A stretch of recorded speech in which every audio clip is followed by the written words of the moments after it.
अपने रूम में अपने ऑफिस का काम कर रही थी कि तब मेरा फोन रिंग हुआ। मैंने अपने लैपटॉप को साइड में रखा और मोबाइल में देखा कि मुझे योको ने कॉल किया था।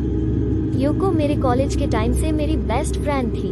उसने बहुत दिनों के बाद मुझे कॉल किया था, इसीलिए मैंने खुशी से कॉल पिकअप किया और फिर हम दोनों घंटों तक बातें करते रहे। फिर योको ने बताया कि उसके बचपन के एक दोस्त एमी और वो एमी के घर पर स्लीप ओवर करने के लिए प्लान कर रहे हैं, क्योंकि एमी के पेरेंट्स को उस रात कोई जरूरी काम से बाहर जाना था। योको ने मुझे उन्हें ज्वाइन करने के लिए कहा। एमी को मैं इतनी अच्छी तरह से नहीं जानती थी, पर जब भी मैं और योको उससे मिलने जाते थे मुझे वो काफी अजीब लगती थी। एमी हमेशा चुपचाप रहती थी और बहुत कम ही बात करती थी। फिर भी मुझे योको से मिलने का मन था, इसीलिए मैंने एमी के घर स्लीप ओवर करने के लिए हाँ कर दिया। शाम होते ही मैं अपना लैपटॉप बंद की और एमी के घर जाने के लिए अपनी गाड़ी स्टार्ट की। आज मैं बहुत खुश थी क्योंकि आज फ्राइडे था और वीकेंड भी स्टार्ट हो रहा था और मैं अपने बेस्ट फ्रेंड से इतने दिनों बाद मिलने वाली थी।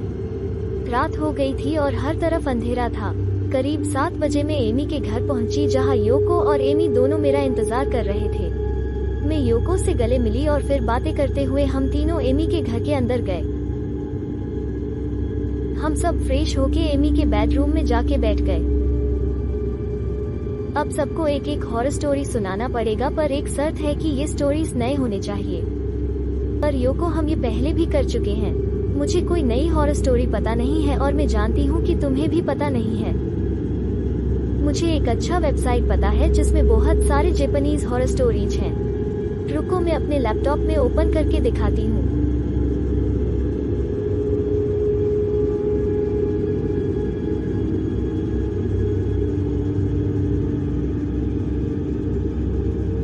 ये वाला डरावना लग रहा है, इसे ओपन करो।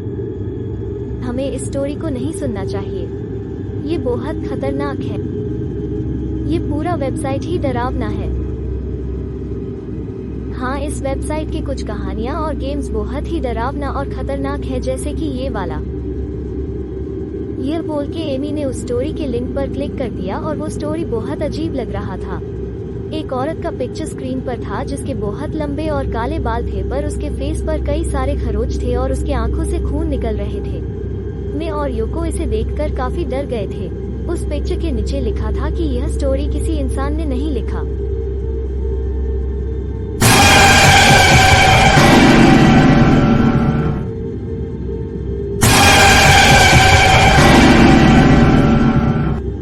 हमें ये स्टोरी नहीं सुननी चाहिए क्योंकि ये बहुत खतरनाक है। हाँ, फिर नहीं सुनते हैं। हाँ, चलो सोने चलते हैं। मुझे ये वेबसाइट में कुछ तो अजीब लगा। मतलब कौन ऐसे वेबसाइट बनाता होगा और उसे ऐसी डरावनी कहानियाँ कहाँ से मिलती होगी। मैं ये सब सोच ही रही थी। एमी ने हमारी बात न सुनते हुए वो स्टोरी प्ले कर दिया। उसमें वही औरत अजीब आवाज से कुछ बोल रही थी। वो स्टोरी कम पोएम ज्यादा लग रहा था। मुझे ये सब कुछ ठीक नहीं लगा और मैं वहाँ से उठकर बाथरूम के पास चली गई। योको भी मेरे पीछे पीछे आ गई।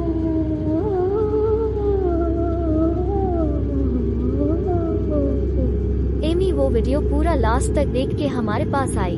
उसके शकल पे अजीब सी मुस्कान थी। देखा, मैंने पूरा देख लिया पर कुछ नहीं हुआ।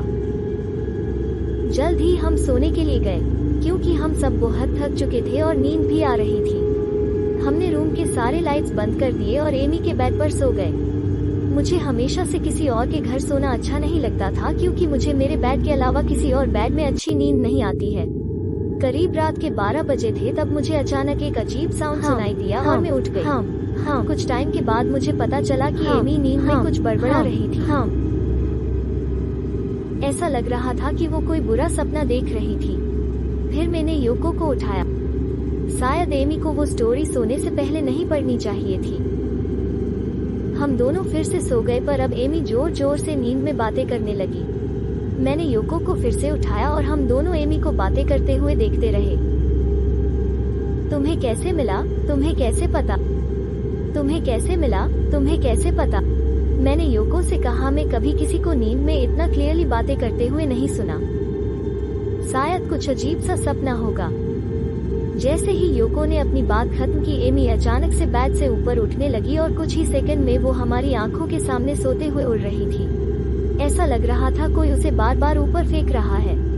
योको और मैं ये देखकर डर से कांप रहे थे। फिर वो अचानक से हमारे सामने आके खड़ी हो गई। ये एमी नहीं है। एमी के बदले हमारे सामने वो वीडियो वाली औरत खड़ी थी। योको शॉक में अपने आंखें फैला के उस औरत को देख रही थी। मैं वहाँ से भागने की कोशिश की पर भाग नहीं सकी। रूम के चारों तरफ अंधेरा था और उस अंधेरे में उस औरत का डरावना चेहरा धुंधला दिखाई दे रहा था। उसकी शक्ल पीली पड़ गई थी। नाक की जगह बस 2 छेद थे।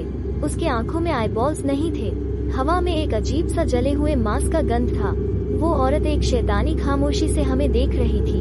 फिर वो औरत धीरे से अस्पष्ट आवाज में कुछ बोली।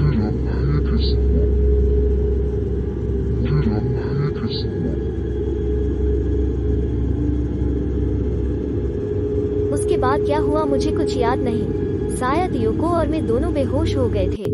जब मैं होश में आई तब सुबह हो चुकी थी। योको और मैं दोनों नीचे गिरे हुए थे।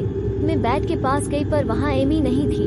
फिर मैंने योको को उठाया और हम दोनों एमी को पूरे घर में ढूंढे पर वो कहीं नहीं थी।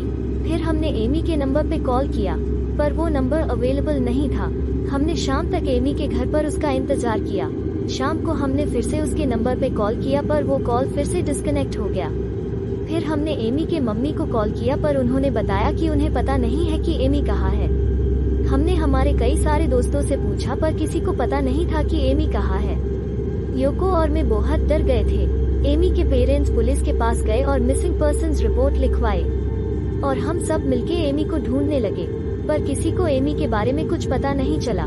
पुलिस ने योको और मुझे एमी के बारे में पूछा पर हमारे पास बोलने के लिए कुछ था ही नहीं, क्योंकि हम दोनों को पता था कि एमी घर से कहीं भाग के नहीं गई थी।